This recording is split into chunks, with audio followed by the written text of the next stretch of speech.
15 বছরের কর্তৃত্ববাদী কাঠামো ভেঙে স্বচ্ছতা প্রতিষ্ঠা করা এখন সবচেয়ে বড় চ্যালেঞ্জ বলে মনে করছেন দুর্নীতি দমন সংস্কার কমিশনের প্রধান ডক্টর ইফতেখারুজ্জামান।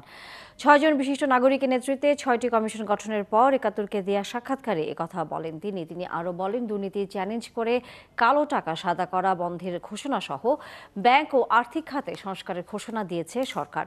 এক্ষেত্রে ব্যক্তির পরিবর্তন হলেও চর্চার পরিবর্তন করতে সময় লাগবে বলেও মনে করেন ডক্টর ইফতেখারুজ্জামান। আরো জানাচ্ছেন শানাজ শারমিন।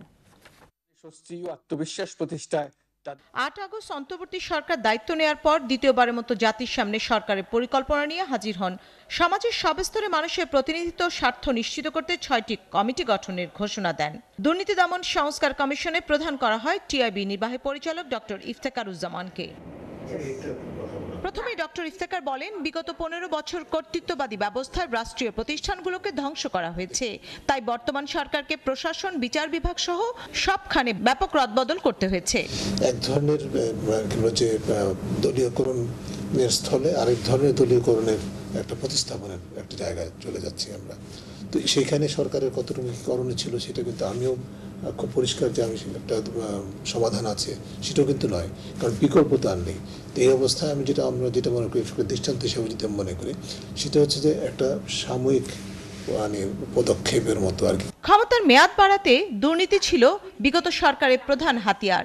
তাই একে চ্যালেঞ্জ করে কালো টাকা সাদা করা বন্ধ সহ নানা ঘোষণা দেওয়া হয়েছে। দুর্নীতি ছিল কর্তৃত্ববাদের মূল স্তম্ভ, বা এটাকে দুর্নীতিকে সুরক্ষা দেওয়া, বিচারহীনতা দেওয়া ছিল কর্তৃত্ববাদ প্রতিষ্ঠিত করা এবং তাকে চিরস্থায়ী করার একটা যে প্রয়াস, তার অন্যতম উপাদান।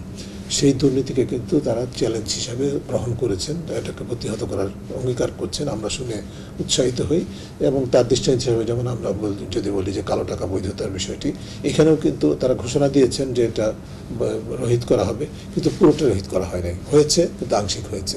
এইগুলো হচ্ছে যে ডিটেলসের ব্যাপারে। অর্থ পাচার, ব্যাংকিং খাত, অর্থনৈতিক নানা খাতে সংস্কার চলছে জানিয়ে তিনি বলেন, রাষ্ট্র কাঠামো ঢেলে সাজিয়ে সম্পূর্ণ দলীয় প্রভাবমুক্ত না করলে কোনো ফল আসবে না।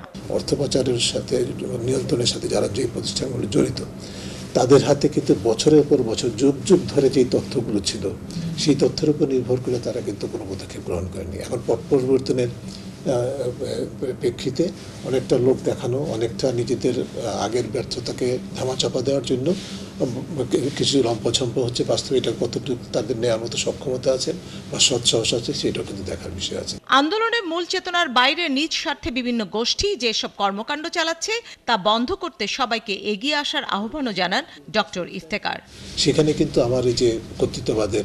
শানাজ শারমিন, 71, ঢাকা।